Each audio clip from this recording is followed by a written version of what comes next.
Welcome to episode 201 of the Investor Guys podcast. That's a milestone. I mean, 200 was a milestone. I mean, we're literally over that hump already. Getting into 300 territory now because we're going to be at 300 before we're ever at 200 again now. Heading that way. Yeah, it's been a good journey. Been a lot of fun. Been enjoying our shows because I've been doing most of them here in Paradise from this location. So sorry if you guys are getting tired of the scenery back there. Now that's a great shot there. That may be the best background shot we've had yet. Now, many of you have seen in the past where I've got an office view that has the ocean out behind me. Well, obviously that is a virtual background.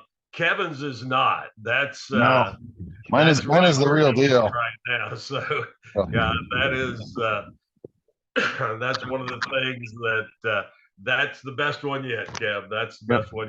Nice little boat going back there. We'll see. Yeah, and this is actually the same place I usually am. It's just a different table. We'll have boats going by. This is Waxahachie River behind me, and where you see the boat dock behind me is actually a boat ramp. So while we're here, people may load their boats, pull in, pull out. I only see one boat with a trailer here, but that doesn't mean some people might not drop their boats in. Yeah. But so now, even though it's the Waxahachie River, it is just a few miles and it's into the ocean. Yeah, from here actually, it's not even a few miles. It's maybe 2 or 3 miles from here. Yeah. And it's part of the what they call the intercoastal, and goes straight into the river. And if you go a little further up, it's Jupiter Inlet. Sometimes I sit here, so I just a little background on why I have this background. After I drop my daughter off at school, I work from the park.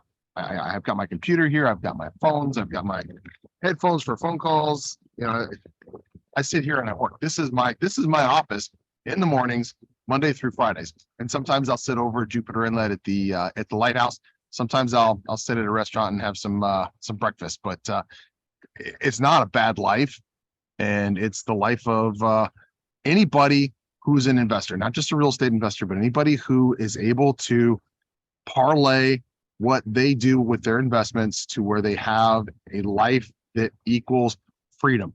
And that doesn't mean that we don't have things to do. Trust me, Bill and I probably have more to do than most people have that work in regular JOBs. But because we work for ourselves, we're able to schedule that and juggle that however we feel is most appropriate. And I'm going to apologize in advance. I am actually staring into the sun, so I'm going to put sunglasses on. Not just so I look like an old Tom Cruise from. Hey, I was going to say it makes you look a lot cooler. But so speaking of that, I'm going to Vegas in a couple of weeks. Spending about 5 days out there with my girlfriend, and she was like, "I don't know if I can." She's a real estate agent. That's a shock. And she's like, "I don't know if I can be away from my business that long." And I'm like, "You're not going to be away from your business at all. You're going to bring your laptop, bring your phone. You're not away from anything. And if you have anything going on that needs attending to." So I had all this the year before COVID. So 2019, I was out and I had a closing going on. And they literally FedEx docs to the hotel. I wet signed them, FedExed them back. I'm on a Zoom the next morning with the title company, and they're going through, and we're doing the close online. So my date at the time was like, "Well, gosh, you're on vacation and you're working." And I'm like, "Well, I'm always on vacation and I'm always working because this is what we do." And I'm sitting out at one of the restaurants at the Wynn that has this giant waterfall, man-made waterfall out there. And there's only like 8 or 10 tables at this little breakfast coffee area, having breakfast, going through this close with on a property that I'd sold back in Texas. And like, hey, you know what? It's pretty tough office, and spending a few minutes, that ended up being about 20 minutes, spending 20 minutes for a 5-day trip or a 4-day trip, whatever that one happened to be. It was like, yeah, it's a pretty good exchange. I had got a nice check while I was there. Boom, off we go. So that's the kind of freedom that we're talking about when you start looking at real estate investing. When Kevin and I work, we work our butt off. We are dedicated, moving, we work hard, we work long. And then when we're off, we're off. Now, both he and I will always have access because things are going on. So if I've made an offer, I want that offer to be able to be responded to, even though I may be in the Caribbean or maybe in Vegas, maybe and in I don't know, I think week after next, I'm headed down to the Padre area, which Kev, I said I would probably never do again, because Texas beaches are mud. And I may have neighbors that really get annoyed with that, but they are. They're not. Yeah, but you know what? As far as Texas beaches, probably South Padre is probably the best. Yeah, it is. If you're talking about What beaches, we have, yeah, it's not Florida, but and to Bill's point, and we'll move on with our topic for the day. If you watch the show, you've seen that I do a lot of remote.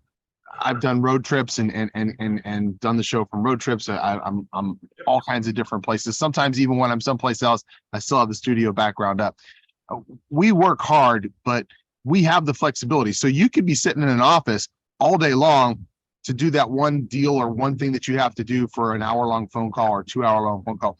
Bill and I are doing it from a cruise. Bill and I are doing it from Aspen. Bill and I are doing it from wherever we want to be. I might just be doing it from our backyard, whatever it is. But it's nice to have that freedom to where you're not having to clock in, you're not having to punch in. And there's an old Bill has used this before, and I've used it all the time too. JOB means just over broke. Job. JOB, just over broke. As long as you're working for somebody else, they're going to pay you just enough that you don't quit, and you're going to work hard enough that you don't get fired. But no matter how hard you work for somebody else, you're not going to get ahead like if you work for yourself. If you're lazy and you just want to collect a paycheck, the job is perfect for you. No, I don't mean to call you lazy. If you just want to work a job and you just want to collect what's that? They're not going to be on our podcast, Kev. If they're lazy, just want a JOB, they're not going to be on the podcast. Yeah. This is about how you break through, how you break free. And today, one of the things we're going to talk about is a part of the business that is really going to be coming into favor. And that is what we refer to as subject to.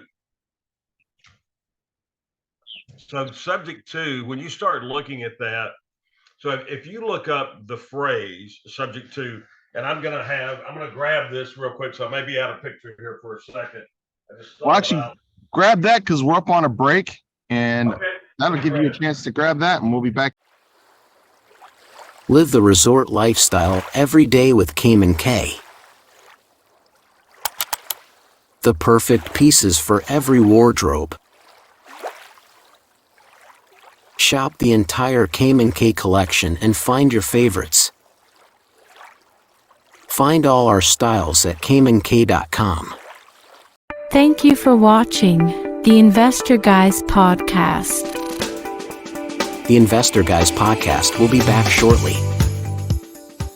Absolution X, limited editions, lifestyle apparel like none other. Get yours today at absolutionx.com. You are watching the Investor Guys podcast.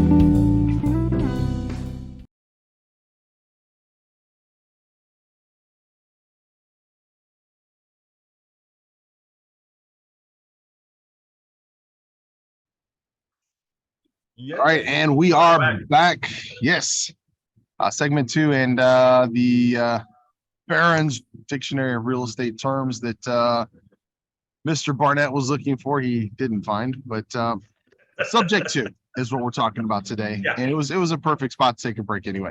The reason subject to is going to be coming into play, as Bill said, is because we are heading towards an economy and a recession that is going to unfortunately cause people to have to walk away from their homes, whether they want to or whether they don't want to or whether they're forced to. I want everybody to understand when we explain this, that this is a favor. If we do this correctly, this is a favor we can do to those homeowners. This is something that we can do that gives them a fresh start, gives them a chance to be able to be a homeowner again without all the drama and all of the pain that comes from having your house forcibly ripped away from you, which is no fun. This puts them in control. This puts them in the driver's side seat. It's not something we're doing to take advantage of people. We're taking advantage of a situation. We're not taking advantage of people, and we need to make sure that we frame each of our offers that way, so that we are taking advantage of a situation and we are helping people out. That said, I'm going to toss it over to you, Bill. Well, if someone is about to lose their home, or they're about to walk away from their home, which I've never really understood. Oh, my house is upside down. I'm walking away. It's not worth what I owe on them.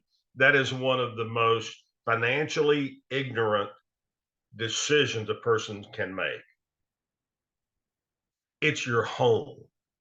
You have to live somewhere. Values come up, go down, come back up.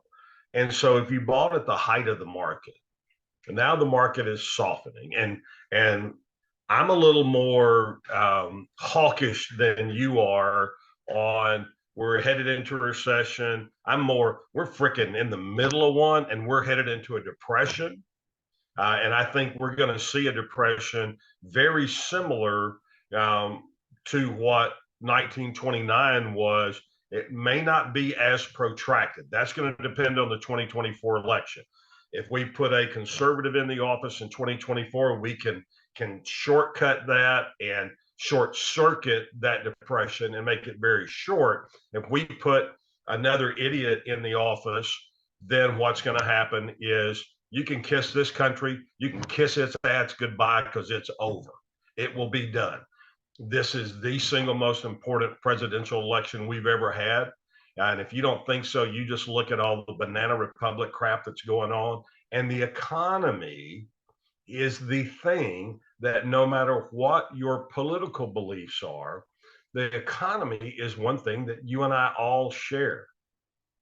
When people are walking away from their homes, we're going to see this again. We saw it in 08 and 09 up through 2012. We're going to see this again, that people are just throwing their hands up and they walk away. Now, I don't know what they're walking away to.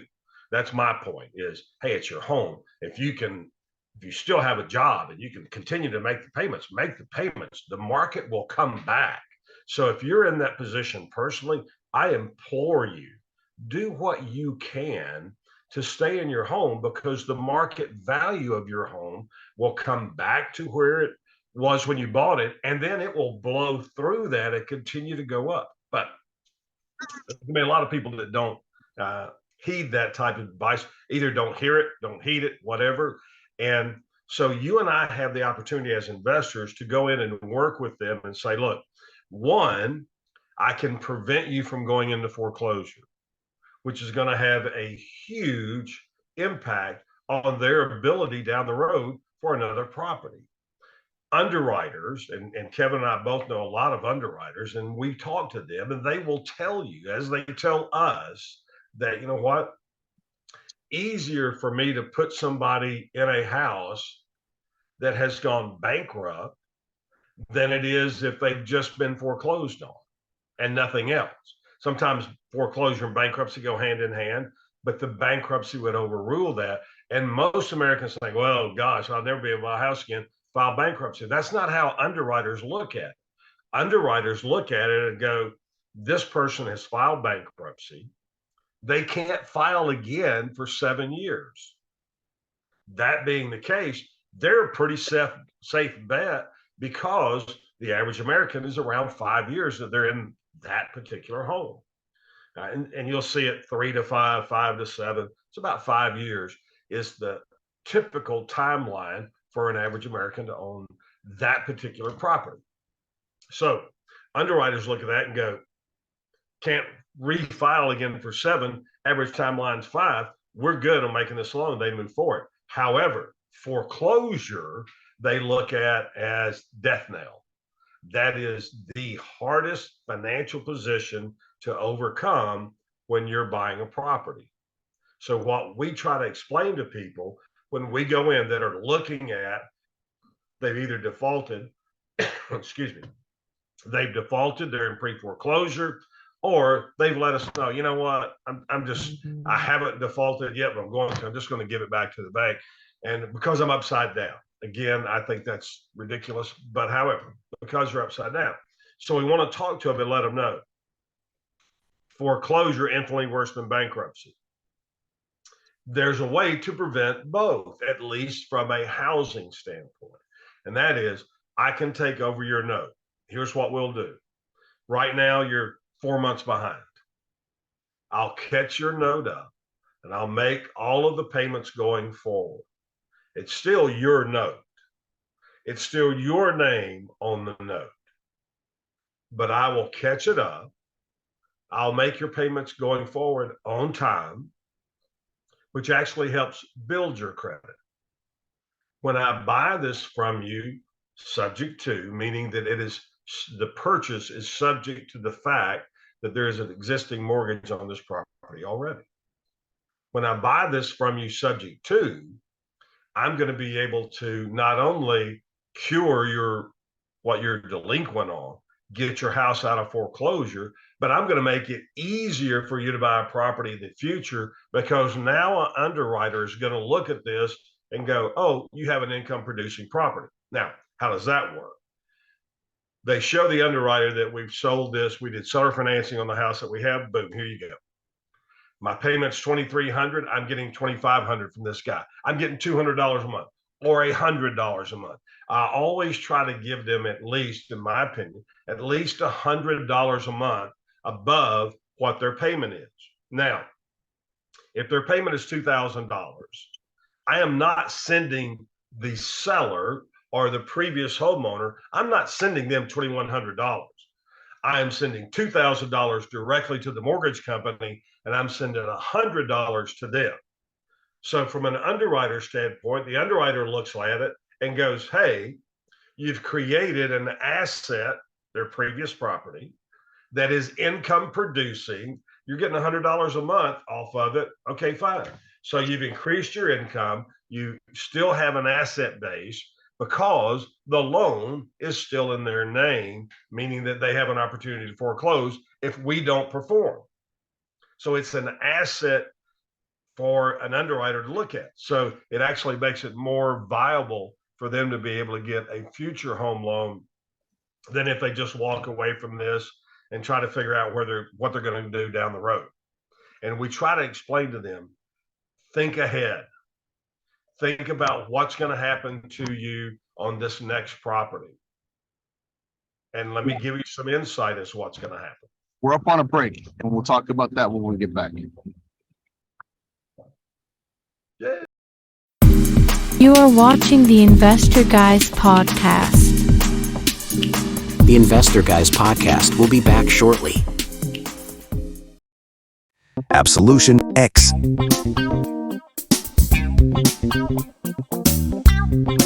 Limited editions.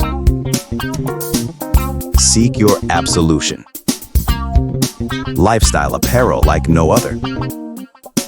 Only at absolutionx.com. Live the resort lifestyle every day with Cayman K.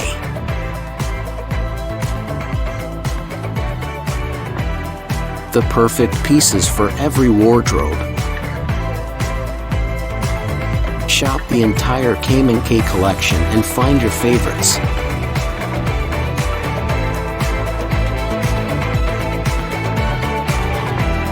Find all our styles at CaymanK.com. Thank you for watching the Investor Guys podcast. And we're back, and everything that Bill is saying is solid. And the one thing he hasn't mentioned yet, but I know he does because we actually talked about it on show 200 just a couple days ago, is make sure through this whole process that these individuals are moving out of the property. Make sure that you are getting the keys in your hand before you make a single payment to them or before you make a single payment to the bank. We call it cash for keys. Bill had that little t-shirt made so that he could look down there and remind himself. But do not do this process while they are in the home, or you are going to be paying their mortgage for them and giving them $100 and giving them a place to live, and you don't have possession of the property. So make sure they're out of the property. Make sure you control the property through some sort of a contract. If you don't know how to write one up yourself, have an attorney do it for you. Make sure that you control the property, whether it's a lease from them or whatever it is. Make sure you control the property. Tenants, believe it or not, have a lot of control over the property that they are in. There are ways that you can write up a lease to where it is a lease purchase. There are ways that you can actually put yourself on title through a quick claim. There are a lot of different things that you can do. But make sure that you have a position in that property and that the people who were previously inhabiting that property are now gone. Yeah. So you're going to get busted financially if you pay the money to the mortgage company to catch them up and they're not out of the property. Because now, possession's 9/10 of the law. So now they're in the property and their mortgage is current. They're like, I don't have to go anywhere. Oh, you want to evict me? Evict me. Because it's going to take you 1, 3, 4, whatever it happens to be in your state. And by the way, whatever your state says this is the eviction period, it's going to be longer than that. Because if they go before an eviction court and they go, it's going to be longer than that. And they're going to do that. So what you look at is, how do I prevent this on the front end? And I can tell you from personal pain where I trusted a seller. Now, this was years ago, and that seller bit me in the rump or they bit me in the wallet, because once the mortgage was caught up, they were like, I don't have to do anything. I guess Bill has to start this process over now. He caught me up with the mortgage company. So he's got to go 30 days before he can even start the process, because I'm not even in default yet. So you look, and that took 4 months, by the way, of me having the privilege of paying her mortgage payment while she lived in my house. So I got no rent from her, and she lived there free. And I couldn't go in and remodel the property, couldn't do anything with the property. So you're going to make sure, as Kev says, this is so crucial. They are out, or they are standing in the doorway and the house is empty. The moving van's right there. They're like, we're getting in the moving van and leaving. If you catch this up and hand me whatever my check is, and we do negotiate for equity for the seller. If they have equity, we negotiate a piece of that for them. I'm not giving them all their equity. I'm going to give them some of their equity. I'm going to make sure they got money to help them move. But again, I'm not giving them that on the front end. I'm giving it once the house is empty and they can hand me the keys. They can sign all the contracts. But until money changes hands, a contract, especially in real estate, isn't a contract. You and I can sign a contract all day long, but if no money changes hands, there's nothing there. So we take a look at, how do we make sure? We just tell them, look, I'm going to do this. I'm going to pay. And with today's technology, this is so incredibly convenient. We can hop online. We can pay, catch their mortgage up online with them saying, you hand me the keys, I'm hitting send on this, and the money's to you. Bam, boom, done. That's what you want to look at, so that they can now go move forward and their mortgage is caught up. And most importantly, number one, caught up. 1A is future payments are made on time as well. That's our responsibility. And that helps them build their credit back and allows them to be in good position to be able to pick up another property. And really quick, what we did miss was the definition of subject to. So subject to, the reason we use that is because we're doing this deal with the homeowner, subject to the underlying mortgage staying in place. That is very important to us. This this is a benefit to us because we're not coming out of pocket with the 20% that we're going to need down to finance this property. The homeowner's already done that. We're not coming out of pocket with closing fees and everything else in order to acquire this property in a traditional manner. We are basically taking over their mortgage for them. We're hopping on their mortgage. So we need this mortgage to be still in place. So subject to means subject to that underlying mortgage still being in place. That is why we're doing subject to. There's a number of different ways to accomplish that. Bill went over a few of them. There's another half a dozen ways to do that.